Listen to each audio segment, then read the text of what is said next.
My paranormal experiences stem not only from myself, personal encounters, but family encounters that has been told to me over the years. My name's Micah Ross. I am from Scioto County, Ohio. And some of the earliest stories that I remember hearing from my parents and grandparents involve strange encounters with things that cannot readily or easily be explained. My mother, in the early 1960s, was babysitting some cousins. And at this time, the area where they lived was rather rural and almost stereotypically Appalachian. And they had a legend of a creature that would come around that area that they called three toes. It would leave three-toed tracks. And she said you would always know when it was coming because all the animals up and down the hollow, the valley, would begin to react. Dogs would bark, your cows would low, horses would whinny, run. And she said one night she was there with all of her little cousins, and this started happening. And she knew this thing was coming. She never explained what it looked like. She said it was just large and dark, and it looked hairy from what she could see through the window. She quickly made sure all the windows were locked and shut, and the doors were locked. As she tried to calm and more or less corral her cousins who she was watching, this thing would move around the porch and claw at the windows and the doors. The dogs at that time were all hiding under the house. And she said it was just complete and total chaos. As it turned out that night, once her uncle had returned home, this thing had gotten into the barn, killed some rabbits and chickens, and just created general havoc, destroying feed and seed. And then it just went away. But Mom said this thing was there for hours, just being a complete monster. I have no idea what that creature was. I have personal speculations, but again, no idea. Because past the 1980s, that thing was never mentioned or seen again. Now, on the flip side, on my father's side, and also in the 60s, he was in Vietnam at the time. And both my grandmother and my grandfather said that there would be something that would come to their house every night. And at that time, they had a large metal glider rocker sitting on the front porch. And this thing would get in that and sit and swing, basically backwards and forwards. And this glider would squeak. Now, they had this until I was a kid in the 80s, so I remember this thing. I remember that sound. So I can only imagine what it would sound like. You're being in a complete deep sleep and you hear that begin to move. But as it would squeak faster and faster, it would start banging against the house. And again, extremely rural area, heavily forested at the time. My grandfather, he would jump up, grab his pistol, turn on the light, and no sooner would he get the front door open and step out to investigate, there was nothing there, but the rocker was still moving. This whole glider bench was still moving on its own.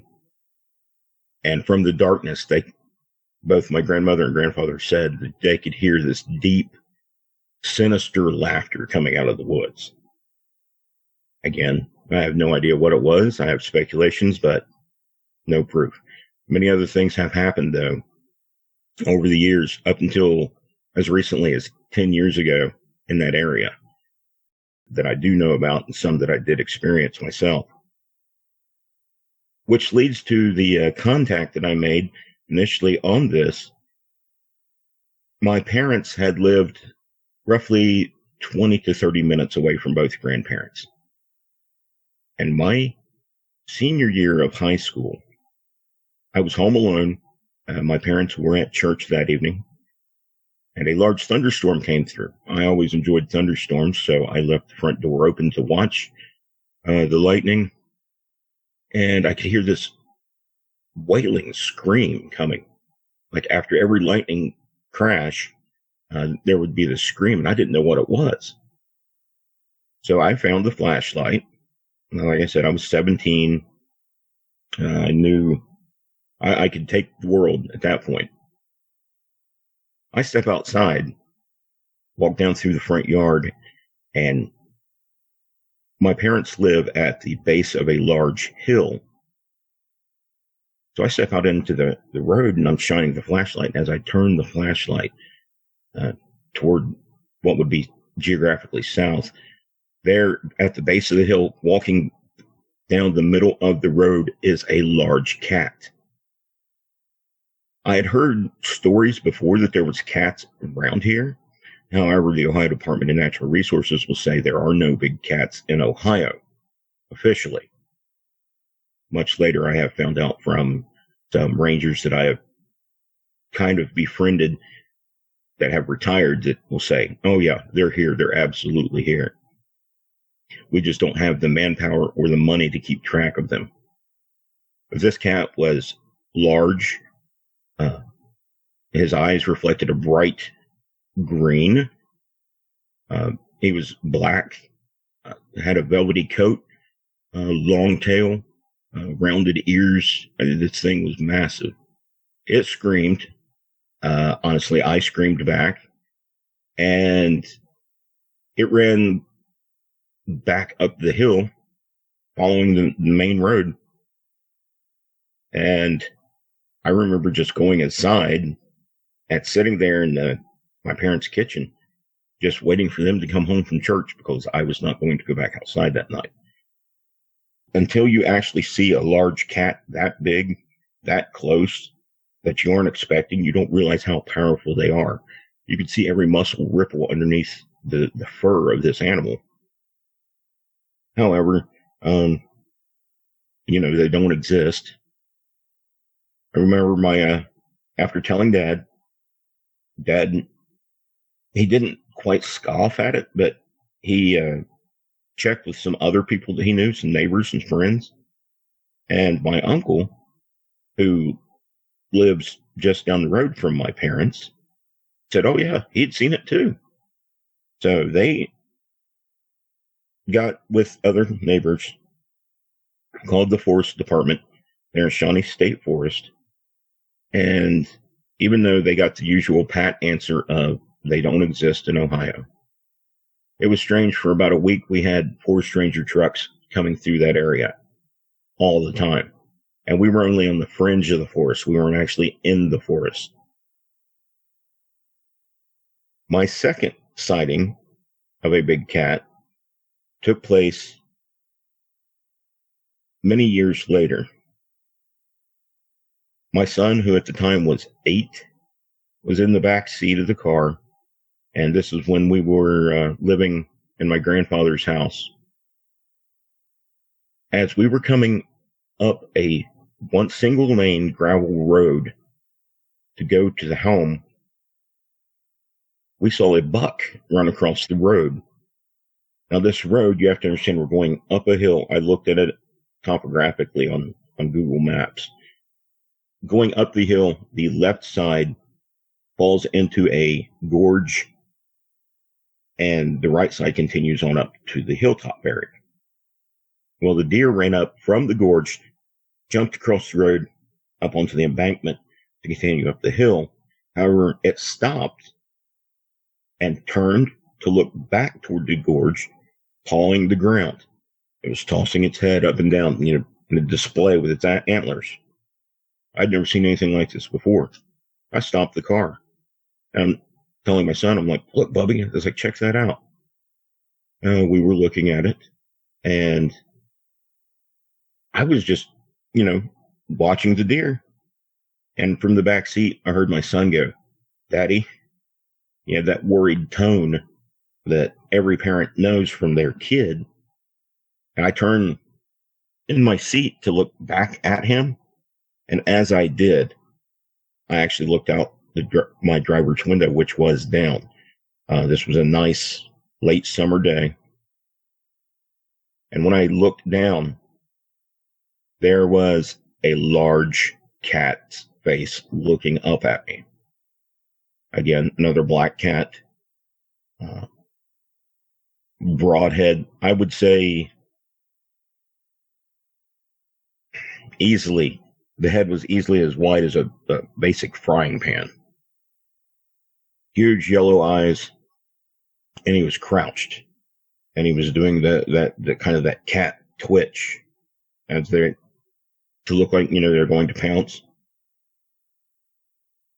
I would like to say I did something, spectacular and brave, jumped out, defended my child. No, that didn't happen.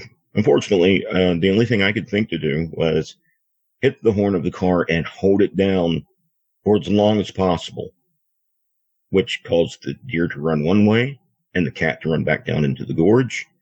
And my son and I watched it run all the way down until it hit a patch of brambles, more than likely like wild roses or wild raspberry bushes. And that's where we lost sighting of it. And that was the second large cat that I had ever seen. The third one was just more into the fall of that same year. And this was actually directly in Shawnee Forest. Both of my children were with me at the time.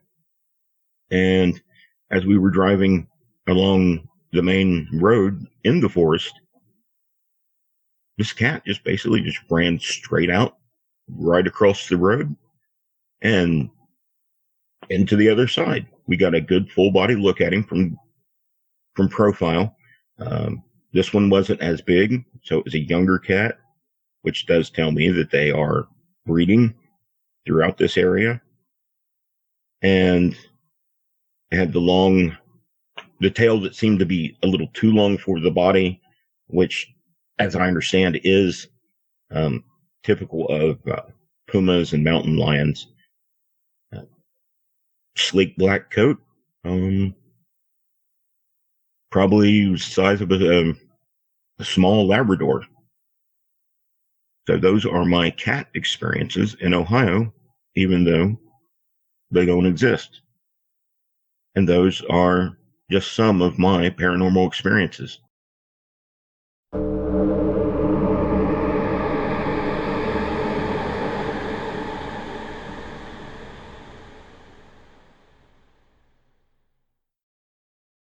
My paranormal experiences started probably around 7.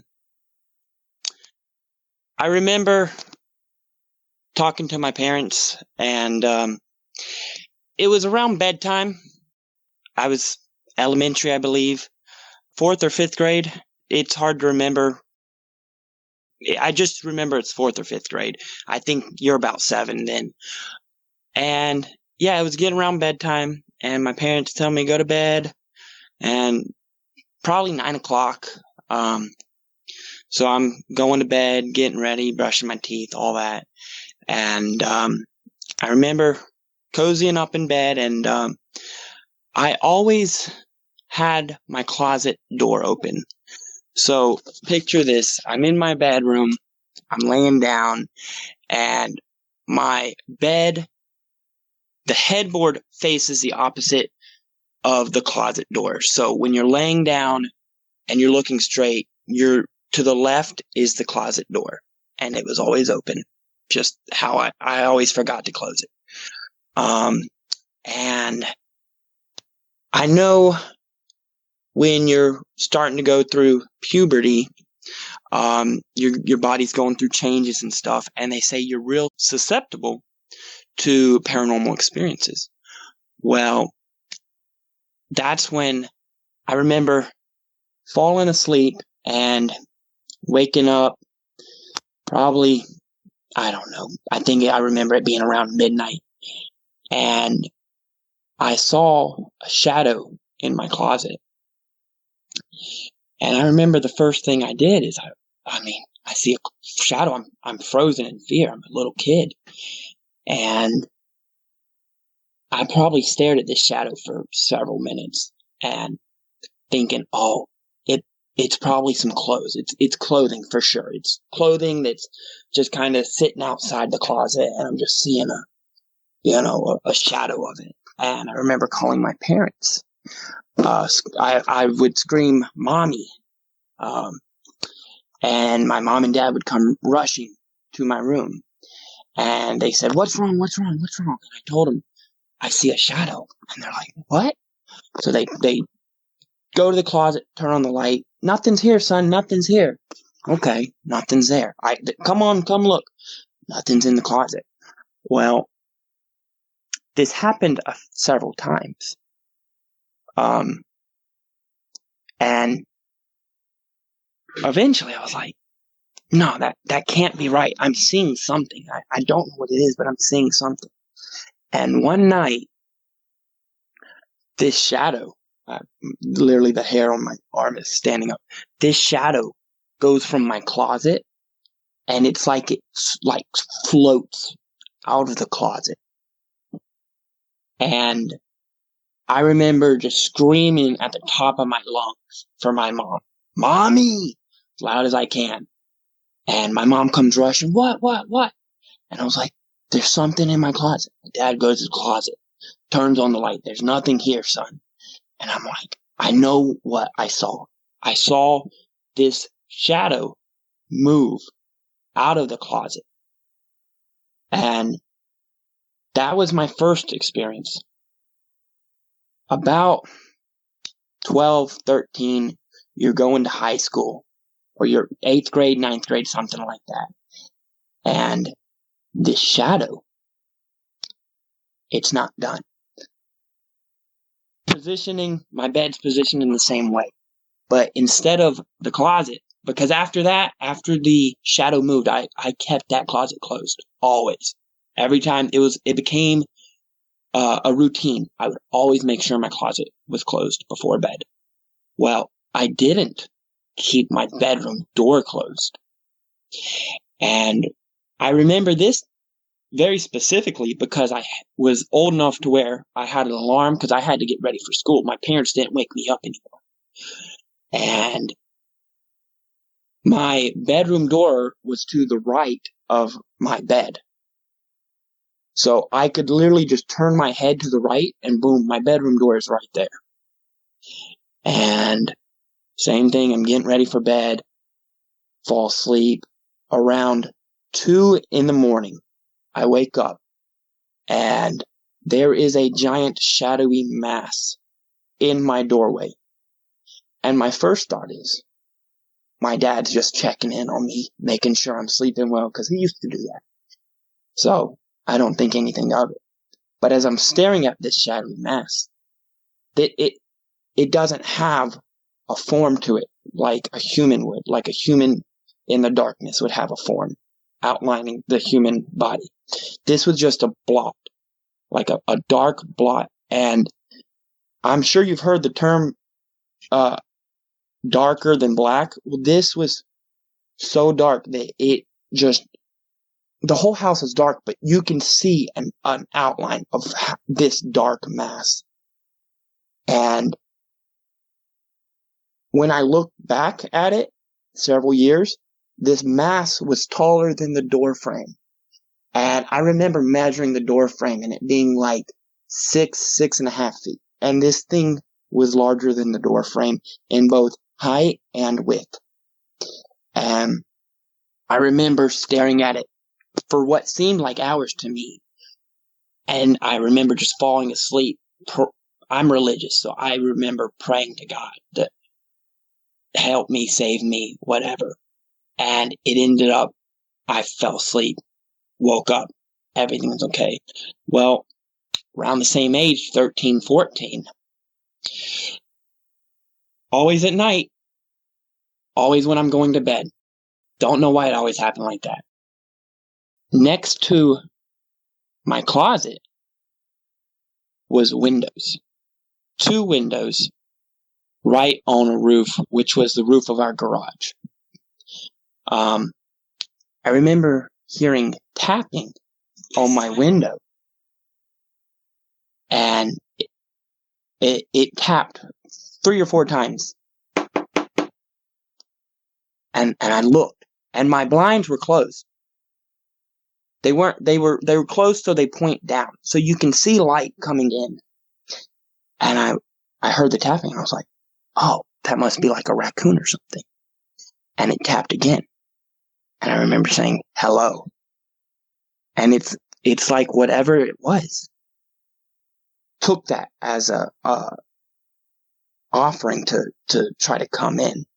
And I remember when I said hello, what I can only describe as 2 green eyes appeared to like shine in my window, and then it tapped again. And I remember screaming to my dad, something's at my window.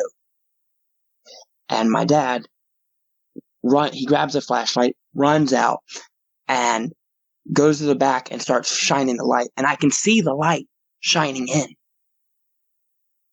But I never heard anything jump off the roof. And then you look back at things like this, and you try to, figure out what it could have been a raccoon, and maybe its eyes reflected in the moon or something, and that's what made it look green, or you try to justify it. And looking back, the roof on our garage is about 9 to 10 feet. You would have to climb up 9 to 10 feet and then go over the edge of the roof, which is about a foot, climb up, pull yourself up, and then get up on the roof. And looking back, I find it very hard to believe a raccoon would do that, and my dad not see or hear anything when he went outside. Now, I say this because I think this all stemmed from my mom. So, something about my mom.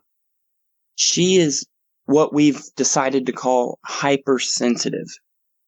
She has had many, many paranormal experiences in our house, different from me.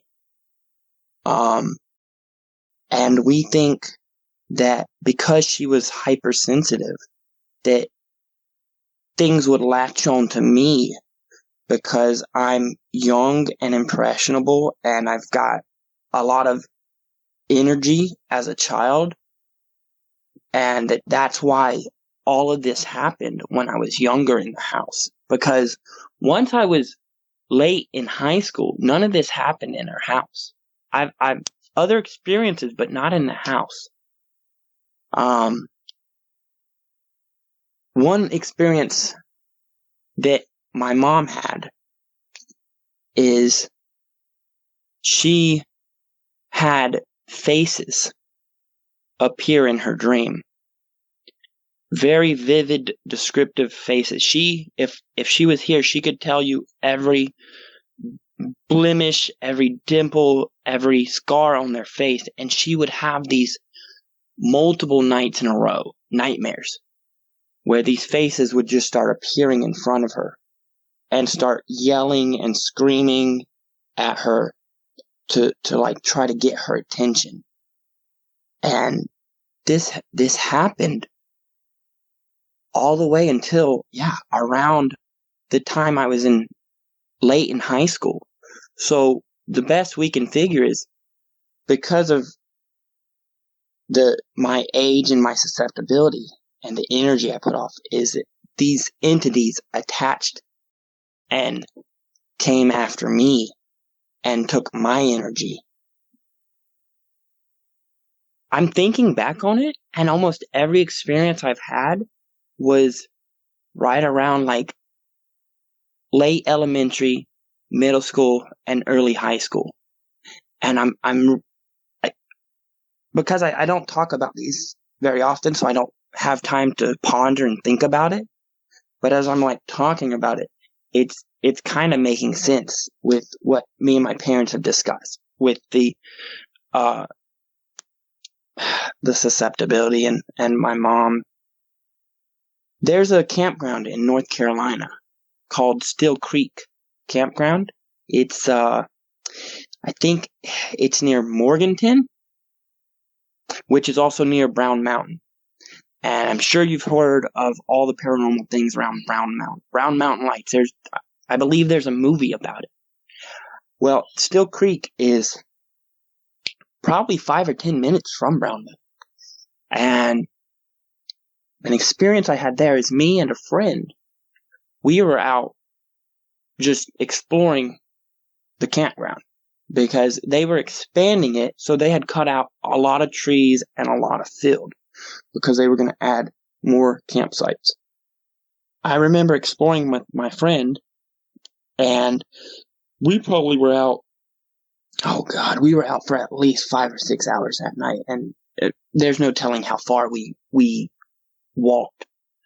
But we found some old, I guess they were cabins, but they were really badly dilapidated. And we were looking in the cabins. We had flashlights, obviously, and we're checking it out. Oh, this is cool, you know. We're teenagers. We get into things. And there was a big field with really tall grass. I'm sure there's a specific grass, but this grass was about 5 foot.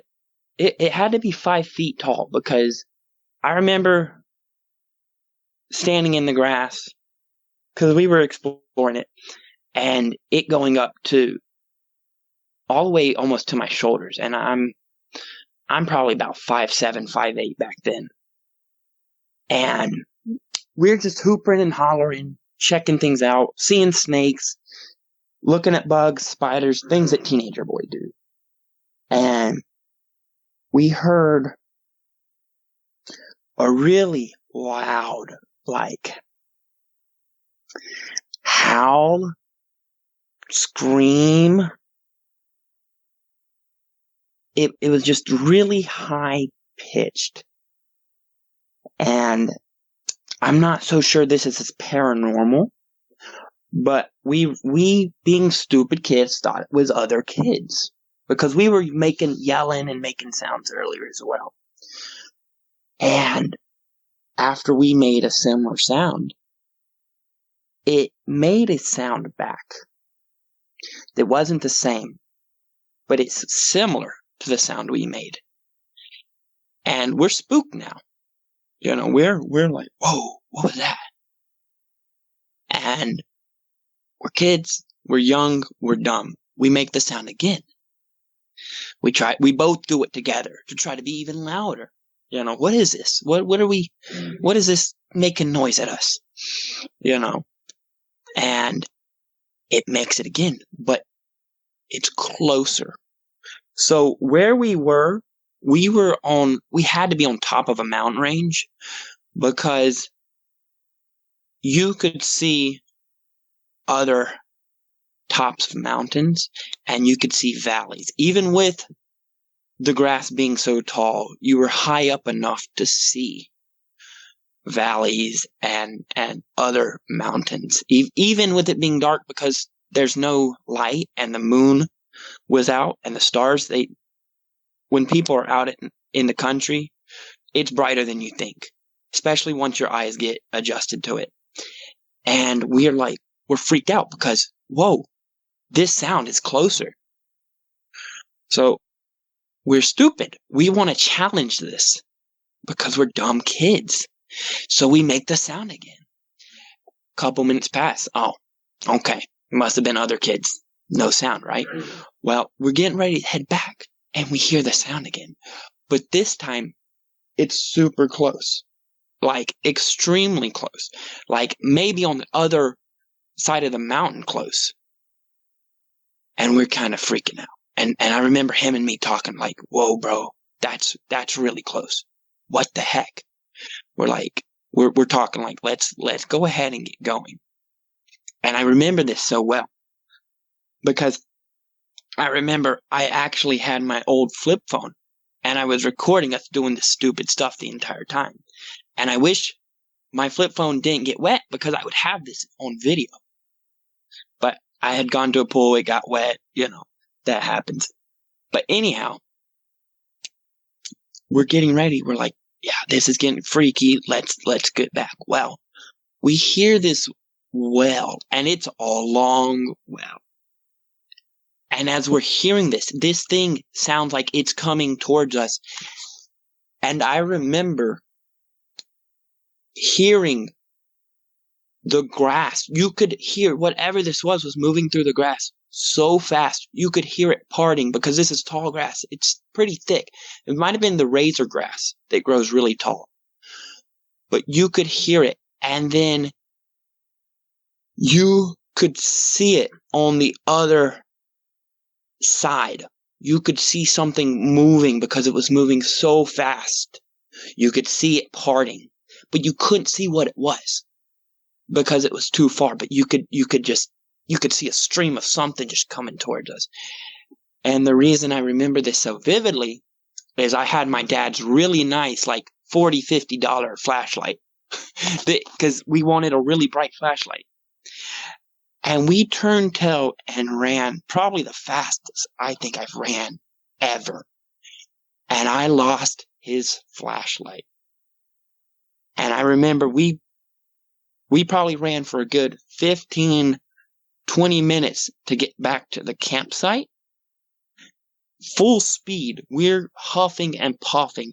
And when we get back, my dad asks, "Where's the flashlight, son?" So I tell him what happened, and he said, "We're going back right now." And I remember me and my buddy almost crying, saying, No, you don't understand. There's something out there. And he's like, "We're going back," because it's a pretty expensive flashlight. He wants his flashlight. And I say, "No, can we just go in the morning? Please, please, please." And after me and my friend just berating him, telling him, I think he saw the fear in our eyes and our voice. And he said, "In the morning, we're going to go look for it." Well, we did never find that flashlight. But in the morning, when we went back, you could see the grass, just like a deer trail. When we got back there, you could tell something parted the grass because it was pushed down. And when it in the morning, a lot of times there's dew on the ground, which kind of weighs down grass and stuff, which helps exemplify a trail. And you could see that something fairly large had matted all the grass for a while. Me and my dad we probably walked a mile or so where this grass had been parted. And my dad was like, "What the heck?" He believed. He was like, "I didn't believe y'all." And he believed us after that. And he was like, all this stuff, like all these times I've told him, like, I've seen things. All this is he's like, maybe I haven't been lying, and it's all real. And he never believed me because honestly, it's really crazy. If you don't experience things like this, you're never going to believe it. That's why the only people that really know are a couple of my friends and my parents. I mean, it's just hard to believe. My hair's standing up and I got goosebumps from just kind of quickly remembering these things that have happened. I'm shaking a little bit because it's nerve-wracking to just sit down and remember these things that happened that terrified you as a kid. But I want to transition to some stories that my parents have told me about growing up. Obviously, I told you the account with my mom and the faces that she's had, but she's had several others. So not nearly as scary, but just as real. So Still Creek, we went there a lot. It was one of our go-to campgrounds that we went to. Well, Still Creek used to be an old farmland, and it ended up getting bought out and turned into a campground. Well, another time, my mom and Dad were sitting on the chairs by the camper. And if anyone's been to Still Creek, they'll know there's a big loop that goes to a bridge that goes down to another area of the campground. And my mom saw, I wish she was here because she could describe it perfectly, but she saw an older gentleman with tattered clothes that she said were probably from the 30s or the 40s. And she only says this because she's seen pictures of her grandparents. They were also farmers. So she's got an idea of what they wore. And she described it as an old farmer. And it looked like he was pushing something. And the best she could guess was he was tilling. I guess back then they pushed some sort of machine to till the farms, to till the grounds.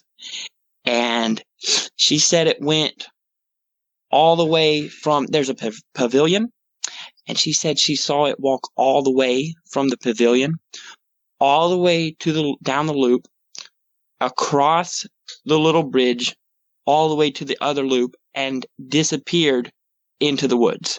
Like it walked right into the woods. Which, where there are woods now, I guess there weren't woods, but that bridge, it's weird because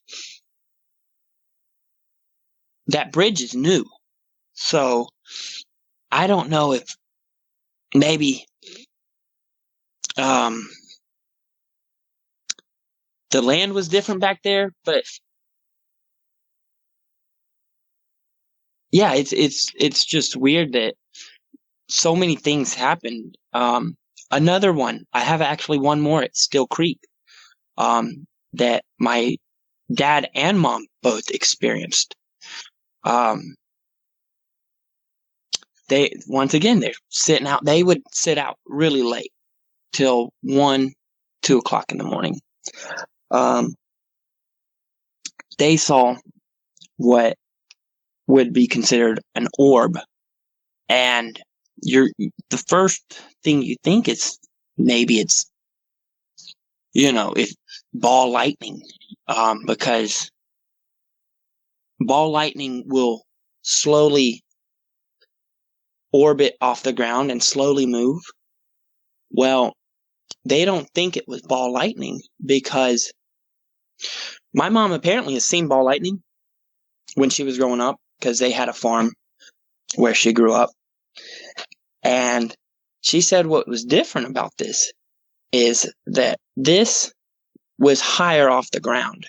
She said it was about 3 to 3.5 feet off the ground. And it was, what she could guess best is about the size, I don't know, probably half the size of a soccer ball. And it was a really gray, it was a gray orb. And she said that it slowly moved. So there's also, at Still Creek, there's a lake. And she said this thing slowly went across the lake and stopped and disappeared, which she says normally when you see ball lightning, it kind of bounces off the ground, I guess due to the static. And she said she doesn't believe this was ball lightning. She thinks it was some sort of apparition that, you see the orbs, but she said this was it almost looked physical, just like the old farmer she saw. Continuing, a story from my dad. When he was younger, now this, I'm not sure if this would be considered paranormal, but it's very hard to explain. He was with his buddy in their neighborhood, and they were walking his buddy's dog, which was a Chihuahua, and you know how Chihuahuas are. They'll bite. They'll bite. They'll bark at anything and chase anything. They're dogs that got a meaner bark than their bite. Anyways, they were walking the dog. I don't remember the dog's name, but they were walking the dog in the neighborhood, and where they lived was right outside of a cul-de-sac, and they would always walk to the cul-de-sac, walk around it, walk back. That was the walk they would do, apparently.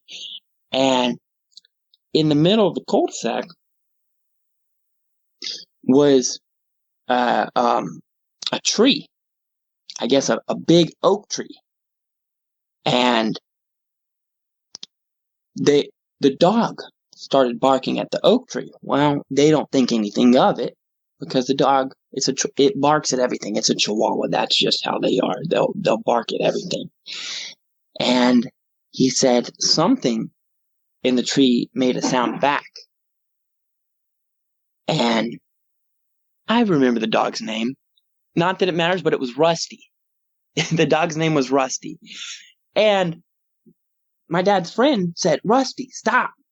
Because the dog was going ballistic, barking at this tree. And they walked up to the tree. And the dog's at the base of the tree, looking up, barking.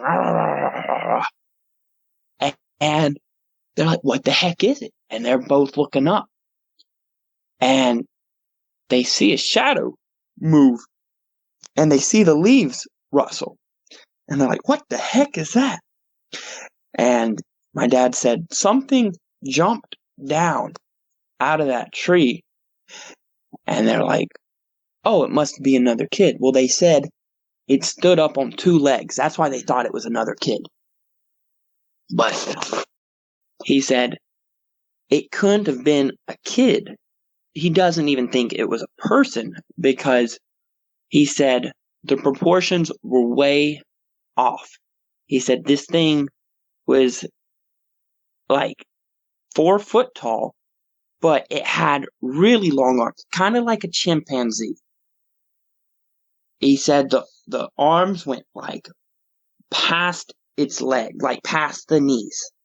He said it had really slender arms and a really short torso and really long legs.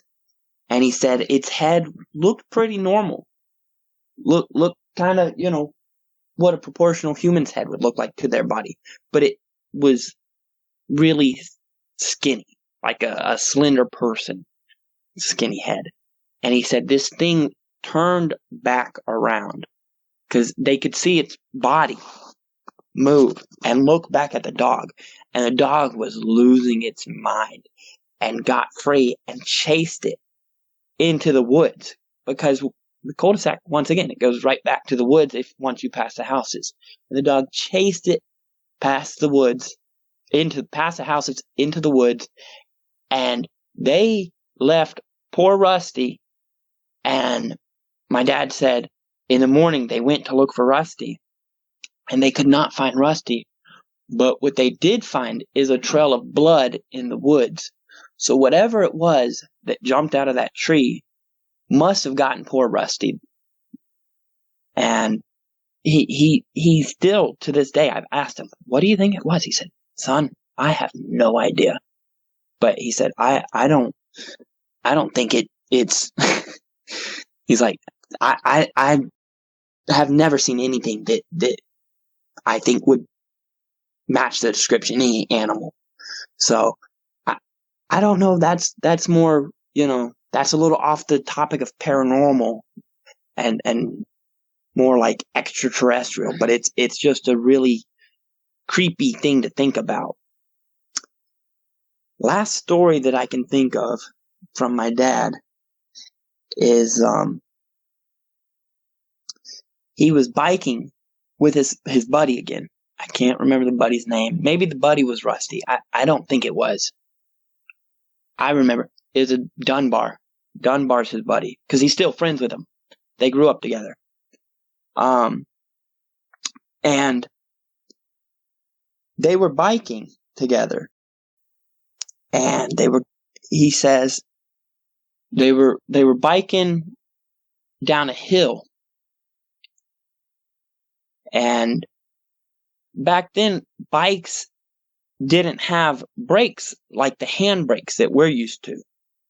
You had to like put your foot down. They didn't have the contraption where you could push your feet backwards versus the way you would pedal and it would lock brakes. You had to like put your foot down to stop the bikes.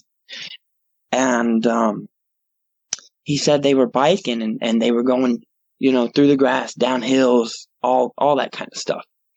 And he remembers the chain on his bike popped off. So, he couldn't really control the speed. And he was flying down a hill. And he says the way he was going was right towards a big pine tree. And he said, son, I was going to hit this pine tree and I was going to be hurt bad. And that's exactly how he said it. And he said he remembers closing his eyes, bracing, because he's like, I wasn't going to be able to stop it. I was moving too fast to be able to put my feet down and stop the bike because he's going downhill.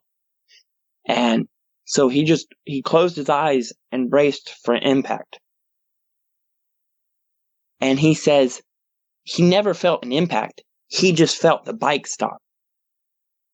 And he opened his eyes and he was on the other side of that tree, stopped. Like you would walk on the other side of a doorway.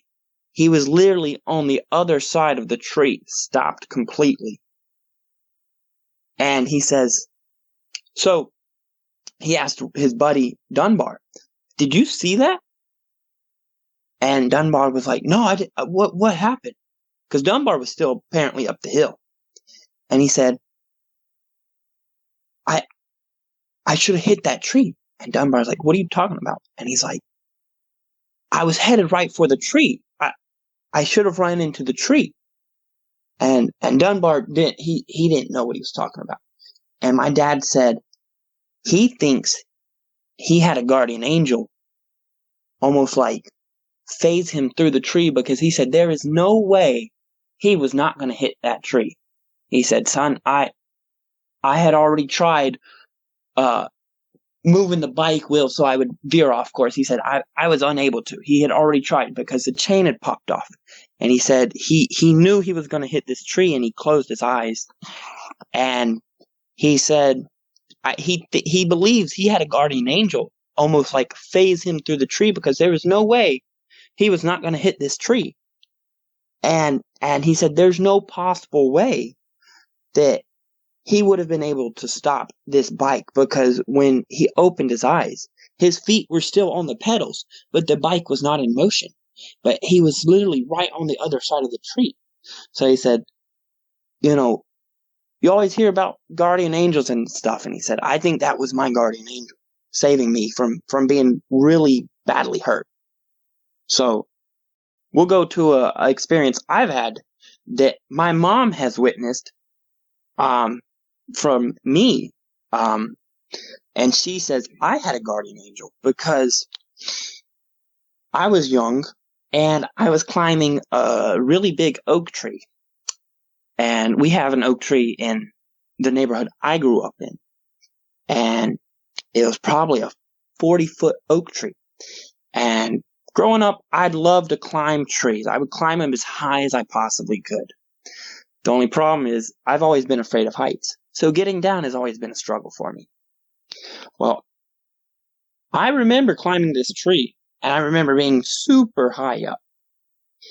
And I had to be 30 feet up. I remember being really close to the top. Even being little, I remember being super close to the top because I would always climb as high as I could. And she says she was there, and she was like, son, you need to come down. You've gone too high. And I was like, okay, Mom, I'm coming down. And as I'm coming down, I put my foot on a limb, and it snaps, and I lose my grip, and I'm falling towards the ground. And she says she remembers, she swears to me that the way I was landing, I was going to land on a tree and basically skewer myself on a limb. And she remembers screaming because that's all she could do. And she screamed and closed her eyes. And she says, next thing she knows, she opens her eyes and I'm on the ground. And like, I don't remember this, honestly. I remember falling, but that's all I remember. I don't remember seeing a limb that was going to skewer me or hurt me or anything. But she says that this limb was going to hurt me really badly. And she said when she opened her eyes, she said, it has to be like I was softly placed on the ground, because she didn't even hear a thud. And I was apparently on my back laughing. And she says, son, I think you had a guardian angel that day save you, because you should have been hurt really badly from that fall. First off, even if I didn't hit a tree limb, falling from about 20, 30 feet up as a young kid, that's going to hurt. And she says, there was no thud of me hitting the ground. And I personally do not remember hitting the ground myself. So the best we both think is that, once again, a guardian angel must have stopped me, must have put me on the ground, laid me on the ground. I mean, make it what you will. I can't explain it. It's just one of those things you really can't explain. I guess that's why they call it paranormal. You can't explain it. There's no science behind it. And those are my stories.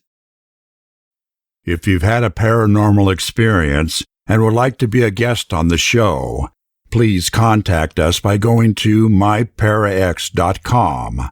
That's myparaex.com. Thanks for listening.